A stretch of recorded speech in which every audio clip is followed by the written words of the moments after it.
నెగ్గారు తగ్గారు.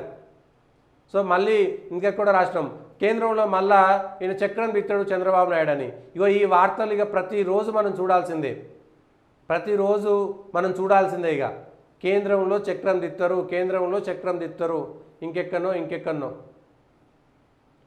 కేంద్రంలో చక్రం తిప్పుతాడు.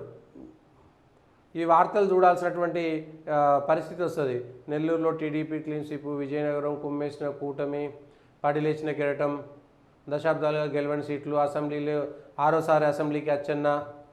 ఓకే, ఇది కాదు. మిత్రులపైనే బీజేపీ ఆధారం, మరోసారి అస్థిరంలో బాబుకు చక్రం తిప్పే అవకాశం. ఇగో ఈ చక్రం తిప్పడం అనేటువంటిదే ప్రజలకు నచ్చిన అంశం. చక్రం ఎక్కడ తిప్పుతాడు?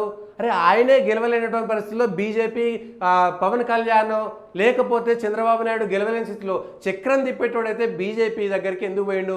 ఒంటరిగా గెలిచి బీజేపీతో పొత్తు లేకుండా, జనసేనతో పొత్తు లేకుండా గెలిచి ఆ తర్వాత చక్రం తిప్పిండంటే అరే చక్రాలు ఉన్నాయి ఆయన దగ్గర తిప్పగలుగుతాడు అనుకోవచ్చు.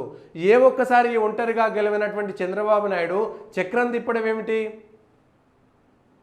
ఒక్కసారి కూడా ఒంటరిగా గెలవలేదు చంద్రబాబు నాయుడు నాయకత్వంలో. సరే ఎన్టీ రామారావు అంటే గెలిచిండు. NT Ramarao united front, national front పెట్టినప్పుడు దానికి కన్వీనర్గా ఉన్నాడు. భారతదేశంలో దేశవ్యాప్తంగా చక్రం తిప్పిండంటే నిజంగా తిప్పిండు అనుకోవచ్చు ఆయన పాపం. కానీ చంద్రబాబు నాయుడు ఏనాడు ఒంటరిగా గెలవకుండా, అవును చంద్రబాబు నాయుడు గారు ఏ రోజు ఒంటరిగా గెలవలేదు. చక్రం ఎట్లా తిప్పుతాడు? ఇగో ఇవే ఈ మీడియా వల్లనే మళ్ళీ నష్టపోవాల్సినటువంటి పరిస్థితి వస్తుంది. చక్రం ఎక్కడ తిప్పుతారు, ఎట్లా తిప్పుతారు? మీరు బీజేపీతో పొత్తులో భాగంగా వచ్చిన తర్వాత మళ్ళీ చక్రం తిప్పడం ఏంది? అట్లనే మహారాష్ట్రలో కూడా అధికారం కోసం ఉద్ధవ్ ఠాక్రే, శివసేన, బీజేపీ కలిసి 2 అధికారంలోకి వచ్చిన తర్వాత కేవలం ముఖ్యమంత్రి పదవి కోసము బద్ధశత్రువు అయినటువంటి కాంగ్రెస్ పంచన చేరింది ఉద్ధవ్ ఠాక్రే. అక్కడ బీజేపీ మోసం చేయలేదు. మహారాష్ట్రలో కలిసి పోటీ చేశాయి. బాల్ ఠాక్రే చెప్పిన సూత్రం ప్రకారము మహారాష్ట్రలో ఎవరు ఎమ్మెల్యే సీట్లు ఎక్కువ గెలిస్తే వాళ్ళు ముఖ్యమంత్రి అవుతారనేటువంటిది బాల్ ఠాక్రే చెప్పినటువంటి సూత్రము. అట్లా అంతకుముందు శివసేన ముఖ్యమంత్రి అయింది. కానీ బీజేపీ శివసేన పొత్తులో భాగంగా అక్కడ బీజేపీకి ఎక్కువ ఎమ్మెల్యే సీట్లు వచ్చినాయి కాబట్టి దేవేంద్ర ఫడ్నవీస్ ఒకసారి ముఖ్యమంత్రి అయ్యాడు. ఆ తర్వాత కూడా ఫడ్నవీసే ముఖ్యమంత్రి అవుతాడనేటువంటిది ప్రజల్లోకి వెళ్ళిపోయిన తర్వాత ఉద్ధవ్ ఠాక్రేకు ముఖ్యమంత్రి కావాలనేటువంటి ఆశ పుట్టిన తర్వాత బద్ధశత్రువు కాంగ్రెస్ పార్టీతో పొత్తు పెట్టుకోవాల్సినటువంటి పరిస్థితి వస్తే నా దుకాణం బంద్ చేస్తా అన్నాడు బాల్ ఠాక్రే. అయినా సరే కేవలం ముఖ్యమంత్రి పదవి కోసం కాంగ్రెస్ పార్టీ పంచన చేరింది ఉద్ధవ్ ఠాక్రే. తను ముఖ్యమంత్రి అయితే అయి ఉండవచ్చు కనుక, కానీ వాళ్ళ నాయన ఇజ్జత్ తీసింది ఉద్ధవ్ ఠాక్రే. మూల సిద్ధాంతం ఉందో ఆ మూల సిద్ధాంతాన్ని గాలి కొదిలేసినటువంటిది కేవలం ముఖ్యమంత్రి పదవి కోసం. బాల్ ఠాక్రే ఏ రోజు ముఖ్యమంత్రి కాలేదు, కానీ ఆయన టైగర్ అని చెప్పుకోవడానికి అవకాశం వచ్చింది. ముఖ్యమంత్రులను తయారు చేసినటువంటి వ్యక్తి ఆయన. సేమ్ ఇది కూడా అంతే. మీరు కలిసి పోటీ చేశారు. 96లో యునైటెడ్ ఫ్రంట్ ప్రభుత్వాల ఏర్పాటు, ప్రధానుల దేవేగౌడ, ఐకే గుజ్రాల్ ఎన్నుకోవడంలో ఆయన ముఖ్య భూమిక వహించిన సంగతి తెలిసిందే. 94లో ఎన్టీ రామారావు వల్ల గెలిచింది. చంద్రబాబు నాయుడుకు సంబంధమే లేదు. మీరు ఆయనను హీరో చేయాలని ఎంత చూసినా కూడా కుదరని పని. 98, 99లో ఎన్డీఏ కన్వీనర్గా వాజ్పేయి ప్రభుత్వంలో చక్రం తిప్పిరట. వాజ్పేయి ప్రభుత్వంలో చక్రం తిప్పలేదు. వాజ్పేయి కార్గిల్ ఆ రోజు ఉన్నటువంటి వాజ్పేయి హవా కోసం 99లో బీజేపీతో పొత్తు పెట్టుకొని బీజేపీ ఆంధ్రప్రదేశ్లో ఒంటరిగా గెలవకుండా చేసినటువంటి పాపం చంద్రబాబు నాయుడిదే. ఆ రోజు మీ అవసరం సరే, ఆ రోజు బీజేపీకి అవసరం ఉన్నదా లేదా పక్కన పెడితే చంద్రబాబు నాయుడే ఎక్కువ అనుభవించాడు, అది నిజం. లోక్సభలో దానికి పూర్తిస్థాయి మెజార్టీ రాకపోవడంతో ప్రభుత్వ ఏర్పాటుకు ఎన్డీఏ పక్షము 240 మాత్రమే వచ్చినాయి.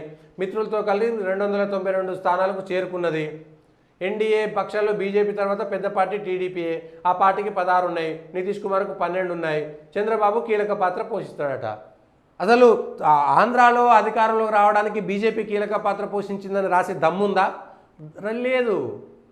ఇది ఆంధ్ర ప్రజలకు నేను చెప్పదలుచుకున్నటువంటి విషయము. మీకు నచ్చినా నచ్చకపోయినా, ఏం చేసినా ఏం చేయకపోయినా, ఇగో మళ్ళా ఎన్టీఆర్ కుటుంబం నుంచి 5గురు గెలవడం అనేటువంటిది మంచి విషయమా? ఎన్టీఆర్ కుటుంబం నుంచి 5గురు గెలవడం అనేటువంటిది మంచి విషయమా? ఎన్టీఆర్ కుమార్తె పుందరేశ్వరి ఎంపీగా గెలిచారు. కుమారుడు బాలకృష్ణ, చంద్రబాబు తనయుడు లోకేష్ మనవడు, బాలకృష్ణారుడు లోకేషు, బాలకృష్ణ చిన్నాలుడు భరతు, ఇద్దరు అల్లుడు. బాలకృష్ణ గెలిచిండు, వాళ్ళ ఇద్దరు అల్లుళ్ళకి గెలిచిరు. కుటుంబానికి అంత టికెట్లు ఇచ్చుకొని ప్రజాస్వామ్యం గురించి మాట్లాడతారు. మీరు ఎందుకు త్యాగం చేయలేదు? మీ కుటుంబాలు ఎందుకు త్యాగం చేయలేదు? త్యాగం చెయ్యరు. కానీ మిగిలిన వాళ్ళు మాత్రం త్యాగం చేయాలి. లోకేష్ ఏమో మన త్యాగం చేయడు, వీళ్ళ కుటుంబం ఏమో త్యాగం చేయదు. పవన్ కళ్యాణ్ త్యాగం చేస్తేనేమో హీరో చంద్రబాబు నాయుడు అట. సో ఈ విషయాలను చాలా స్పష్టంగా మనం అర్థం చేసుకోవాల్సినటువంటి అవసరం ఉన్నది. పడి లేచిన కెరటం అణిచివేతల నుంచి, ఈయన అణిచివేతల నుంచి ఏ రోజు లేవలేదు, ఆయనను ప్రతిసారి లేపింది 2014-19లో బీజేపీ జనసేన, 99లో బీజేపీ వలన మాత్రమే లేచిండు, అంతకంటే వేరే ఏమీ లేదు. వీళ్ళు ఏం చేసినా కానీ హ్యాట్రిక్ వీరులు, ఆరోసారి అసెంబ్లీలో దశాబ్దాలుగా గెలవని సీట్లు, ఇక ఇంత వచ్చేసిన తర్వాత కుమ్మేసిన కూటమి ఏ ప్రాంతంలో ఎంతైంది? రాయలసీమలో 6 స్థానాలు వైసీపీకి వచ్చినాయి, ఉత్తరాంధ్రలో 2, కోస్తాలో 2 వచ్చినాయి, మొత్తం కలిపి 3 ప్రాంతాల్లో వాళ్ళకు ఉన్నది అనేటువంటిది చూసుకోవచ్చు.